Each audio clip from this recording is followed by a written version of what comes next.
வணக்கம். செல்வகுமாரின் முக்கடல் காற்று பற்றிய அறிவிப்பும் இலங்கைக்கான வானிலை ஆய்வறிக்கையும், அதோடு கணவாய் காற்று பற்றிய அறிவிப்பும். அதிகாரப்பூர்வ முக்கடல் காற்று பற்றிய அறிவிப்பிற்கு இந்திய வானிலை ஆராய்ச்சித்துறை அறிக்கையை பார்க்கவும். 2025 மே 23 வெள்ளிக்கிழமை அதிகாலை ஆய்வறிக்கை. முதல்ல காற்று பற்றிய அறிவிப்பு. தற்பொழுது அரபிக்கடலில் மகாராஷ்டிரா கோவா கரையோரம் நீடித்து கொண்டிருக்கூடிய காற்றழுத்த தாழ்வு பகுதி கோவா கர்நாடகா கரைக்கு காற்றோட வேகத்தை அதிகரித்திருக்கிறது. ஒட்டுமொத்த அரபிக்கடலிலும் மீன்பிடித்தலை தவிர்த்திடுங்கள்.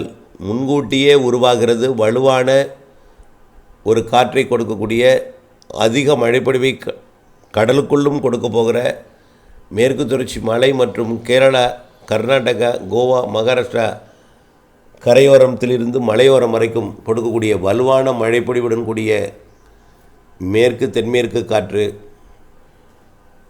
தொடங்கி தீவிரமடைய இருக்கிறது. இதன் காரணமாக மகாராஷ்டிரா, கோவா, கர்நாடகா, கேரளா கடலோர பகுதிகளை நோக்கி தென்மேற்கு பருவக்காற்று வலுவாக வந்து மோதி கரையேறும். இதில் குறிப்பாக இன்றைக்கு 23ஆம் தேதி ஒட்டுமொத்த கர்நாடகாவின் கடலோர பகுதிகளுக்கும் கோவாவிற்கும் மகாராஷ்டிராவிற்கும் கடும் அச்சுறுத்தலை கொடுக்கக்கூடிய காற்று கரை பகுதிகளில் மட்டுமல்லாமல் ஆழ்கடலிலிருந்து இந்த அச்சுறுத்தல் காற்று இருக்கும். கண்டிப்பாக தடை விதித்திருப்பார்கள்.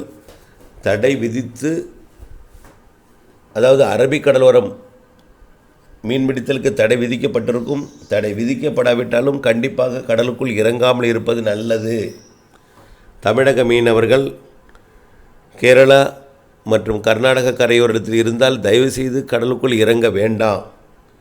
இந்த காற்று அச்சுறுத்தல் என்பது சோமாலியா கடலோரம் தொடங்கி ஏடன் வளைகுடா தொடங்கி ஒட்டுமொத்த இந்திய கடலோரம் வரைக்கும் அரபிக்கடலிலே வலுவாக வீசுகிறது.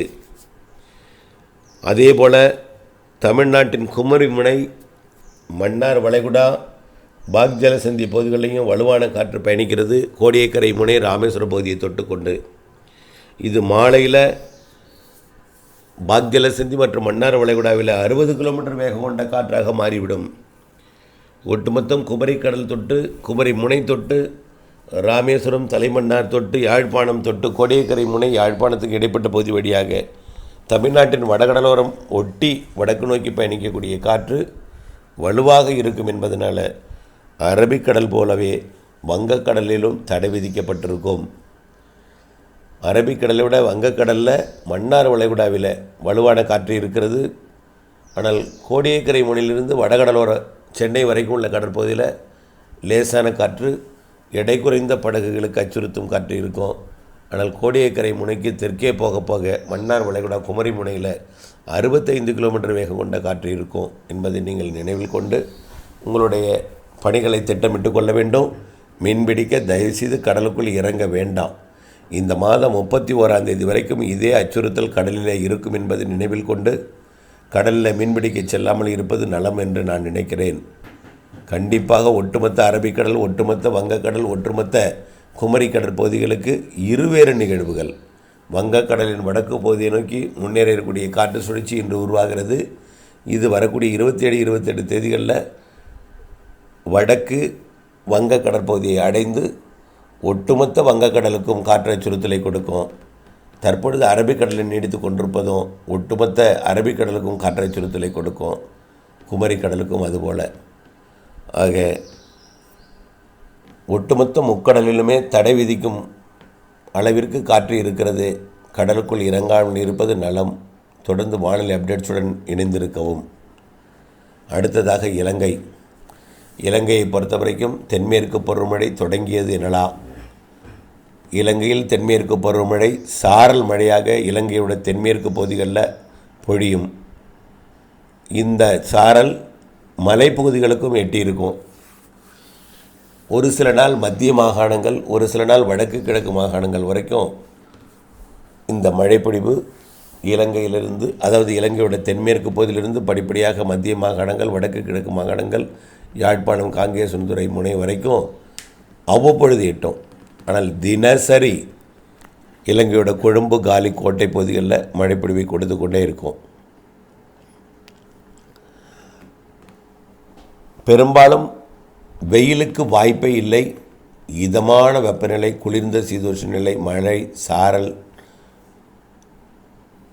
திரிகோணமலை மற்றும் முல்லைத்தீவு வரைக்கும் கூட அங்கொன்றும் இங்கொன்றுமாக தூறலை கொடுக்கும் வகையில் மேகமூட்டங்கள் வானிலை இருக்கும். ஆனால் இன்றைக்கு கொஞ்சம் நல்ல மழைப்பொழிவு, கனமழைப்பொழிவு தெரிகிறது. நாளைக்கு இன்றைய பரப்பில் குறைவாக இருந்தாலும் தொடர்ந்து மழைப்பொழிவு இருந்து கொண்டே இருக்கும். இலங்கையை பொறுத்த வரைக்கும் தென்மேற்கு பருவமழை இலங்கைக்கு சராசரிக்கு கூடுதல் மழைப்பொழிவு இருக்கிறது என்பதை ஏற்கனவே அறிவித்திருக்கிறேன். பொதுவாக தென்மேற்கு பருவமழை என்பது இலங்கையோட தென்மேற்கு பகுதியாகிய கொழும்பு, இந்த சுற்றுவட்டார பகுதிகளில் தான் இருக்கும்.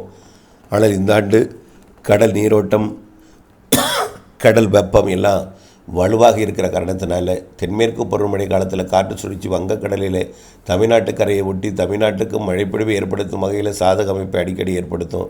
இதனால் இலங்கைக்கும் நல்ல மழைப்பொழிவு கொடுத்து சராசரிக்கு கூடுதல் என்ற அளவை கொண்டு வந்து முடிக்கும். சராசரிக்கு மிகுதிக்கு மிகுதி என்ற அளவிலே வடகிழக்கு பருவமழை பெய்ய போகிறது. கண்டிப்பாக வடகிழக்கு பருவமழை இலங்கை உள்ளிட்ட பகுதிகளில், இலங்கை உள்ளிட்ட அனைத்து, அதாவது தெற்காசியான்னு சொல்லலாம், அதாவது சிங்கப்பூர், மலேசியா உள்ளிட்ட எல்லா தெற்காசியாவிலுமே இந்த மழைப்பொழிவு நிகழ்வுகள் அங்கிருந்து வங்கக்கடலுக்கு வர இருக்கிற காரணத்தினால, கடல் வெப்பம் வலுவாக இருக்கிற காரணத்தினால நிகழ்வுகளை தொடர்ந்து உயிர் பெற்று இருக்க செய்யும், தீவிரமடையை செய்யும். இதனால் இலங்கைக்கு இருவேறு பருவமழையுமே வலுத்த மழைப்பொழிவாக கொடுக்கும். அவ்வப்பொழுது வடக்கு கிழக்கு மாகாணங்களில் கேப் கொடுக்கும். ஆனால் ஒட்டுமொத்த தென்கிழக்கு, தெற்கு பகுதியில் மழைப்பொழிவு மலைப்பகுதிகள் வரை இருந்து கொண்டிருக்கும்.